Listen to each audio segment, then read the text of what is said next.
Hi Lotus family, welcome to our channel where we talk about everything to do with educational support. So on this week's episode, I'm going to be talking about my university struggles and how I didn't really get everything right and how I went around everything. So I hope this is very interesting for you guys. If you like the channel, please subscribe and share with your friends. Alright, then let's get started. So to kick off the session, I'm going to read out a quote for you guys, which I think will be very beneficial. In fact, I want to start doing this for all our upcoming videos. So if you want to hear the quotes every single week, then subscribe, just subscribe. So the quote for today is: don't panic if you're not a massive party animal or drinker.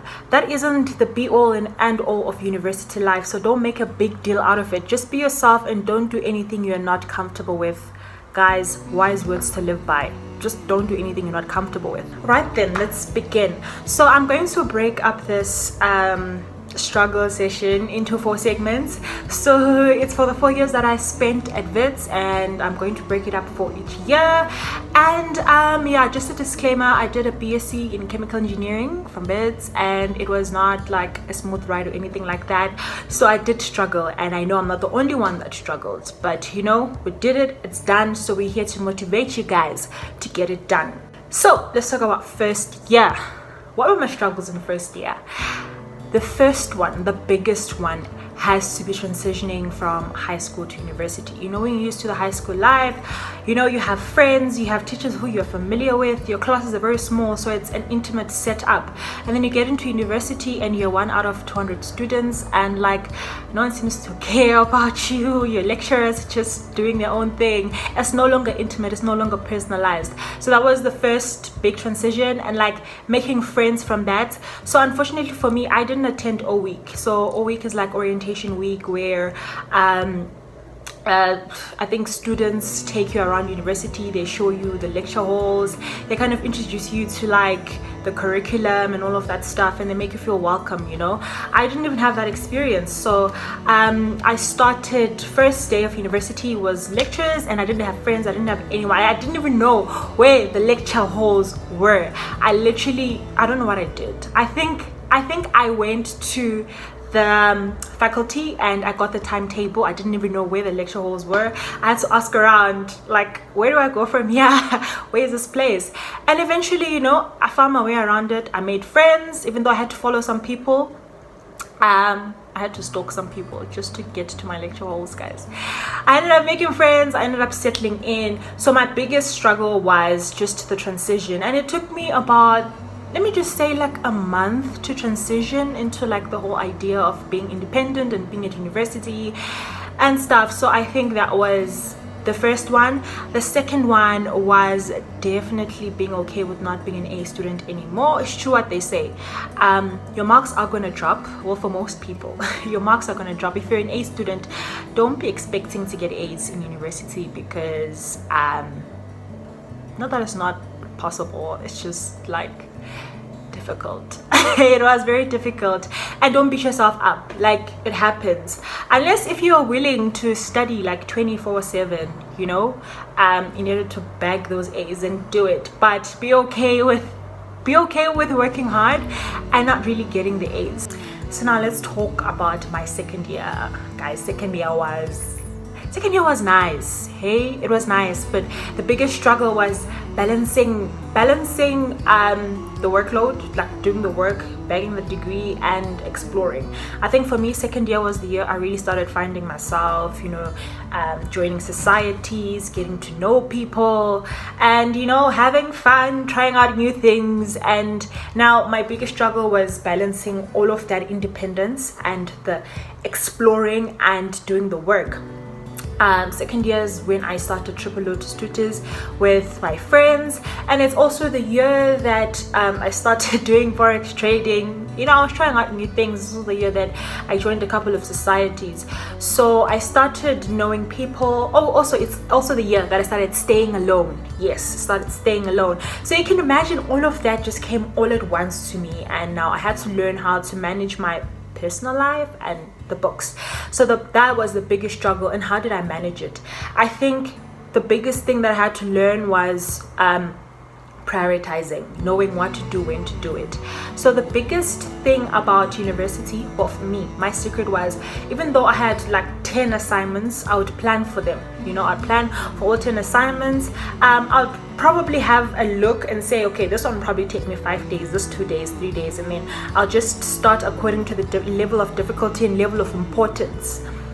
So the assignments that counted a lot, I would make sure that I get those done first, and I'd always make sure that I don't do my assignments alone, because that is a trap. It's a trap, guys. You'll spend a month trying to figure out your assignment.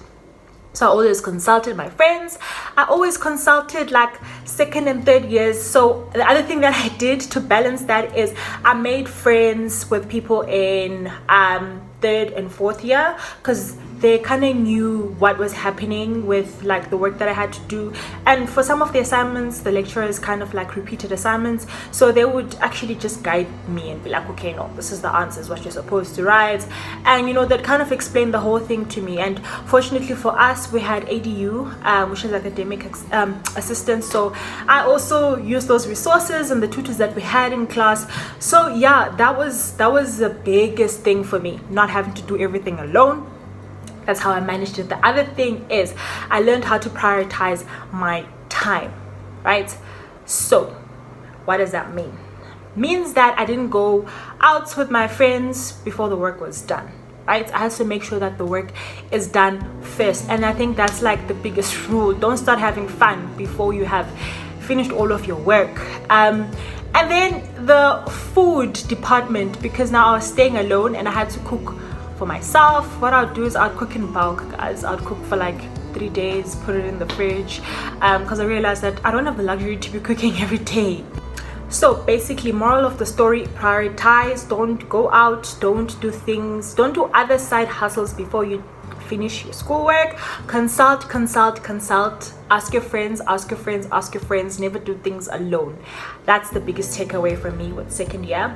And overall, I had fun because I managed all of these things, and though it wasn't easy, I did it. I networked. I started Triple Lotus with my friends. I was trading on the side. Not trading now, but that's a story for another day. I explored and I still managed to pass, and so can you guys. You just need to learn how to prioritize.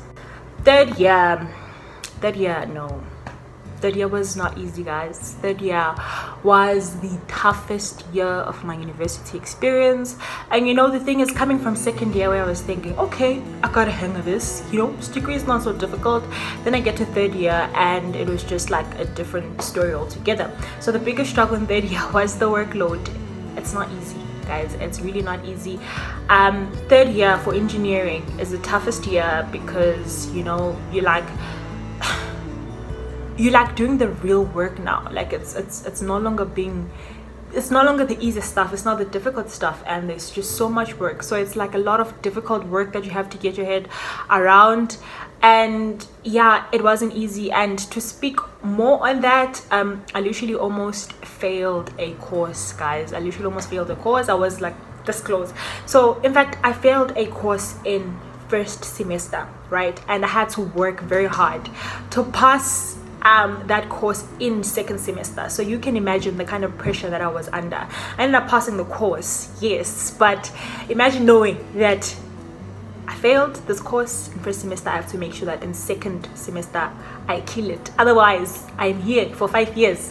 So yeah, that was tough. That was literally the toughest semester of my life, but I went through it. And the other struggle for me, which I just put on myself, is that I was class rep in third year. So on top of all the work that I had to do, I also had to listen to everyone's complaints in the class and liaise with the lecturers and tell them what everyone is struggling with. And although that helped me build relationships with lecturers, it would be easier to then ask questions in class or like go and consult with them, it was just also a struggle and a lot of it took a toll on my time, on my school time, because I had to sort everyone's problems out. And although that was a fun experience, I'm just telling you that it wasn't as glorious as it sounds. I did have my own struggles. So third year, I guess for the most part, if you're doing engineering, prepare to have a lot of sleepless nights, prepare to be frustrated, prepare to fail and try again and try harder and win at the end, I guess, and prepare to not make it out. Like, a lot of people in my class, you know, didn't make it out in third year, and that's not because they couldn't. It was just difficult. It was very difficult. I was almost in that bunch, you know what I'm saying? So even if you do fail in third year, like, don't beat yourself up. You are not the only one, you know. The failure is not you. It's in your path, but you will get through it, honestly. So that was third year in a nutshell. Fourth and final year was so quick, guys. It was so quick. Within the flash of an eye, it was gone, and I wish I could go back. And let me not even talk about it like it was 5 years ago, because like final year was just like last year, you know. And truth is, I wasn't ready to leave university until, you know, I had to start working until I didn't have to register this year. So the biggest struggle was deciding what I wanted to do with my life. Number one, applying for a job is not easy. It was another struggle. I had to apply to a lot of places, and I got rejected, obviously, and some places took me, but I didn't really want to go to those places. So it was more of like, do I just do masters, or do I like just take these jobs? And finally the job that I wanted came along my path, and it came quite late, like in November. So you can imagine, I spent the whole year like applying and getting rejected, and then finally the job I wanted came in November. So that was like the other struggle. The other struggle was balancing my schoolwork and balancing the job that I had. So I was a full-time tutor in fourth year. Yes, I was a full-time tutor, so I had to bag that money, and I also had to balance my own schoolwork, and I also had to balance Triple Lotus, and I also had to balance other side hustles I was doing, and I also had to have 8 hours of sleep and drink water and exercise. You know, it was a lot. The last struggle of fourth year definitely had to be, you know, asking myself if I've created enough networks to leave this place, because it's one thing leaving university with your degree, and another leaving with networks, living with leadership skills, living with, you know, having experienced life. Because trust me, university is supposed to be a beautiful experience, even though the workload isn't necessarily the nicest thing. You literally have to have the best experience in university. So it was just literally now trying to catch up on all the times that I didn't have that much fun because I was too worried about course and other things, you know, and trying to make sure that I have networks, I have friends, and I just live my life to the fullest, because life is not only about books, guys. It really isn't. So that was really a struggle for me, because I focused too much on being too serious. And when fourth year came, I was like, I'm not ready to leave this place. I'm not done, I'm not finished, and I had to leave. So that was it for me in a nutshell. Yeah. And guys, that's it. That was basically my university experience in a nutshell, and the key takeaway points. I'm just going to summarize everything. I had to learn quite a lot about myself, about my capabilities, my strengths, and how to prioritize, how to work smart, not hard. That's a very important lesson. I had to learn that the hard way, though. And also the biggest takeaway is live, guys. Not everything is about your school books. And although it may matter, like when you're doing your CV, how many A's you got, at the end of the day, like once you get the jobs, those A's don't matter, but the experiences you make at university, those stay with you forever. So don't aim for A's. Okay, actually aim for A's, right? But also try to have fun, try to explore, try to develop leadership skills, meet people, network, you know, live. So that's just my take on university. If you want to flood the comments with your experiences, go ahead. You're more than welcome to. Let's have the conversation. I will catch you guys next week as we talk more and more about university and high school, and just, you know, like being a student and how to manage it. All right, then that's it, guys. Bye.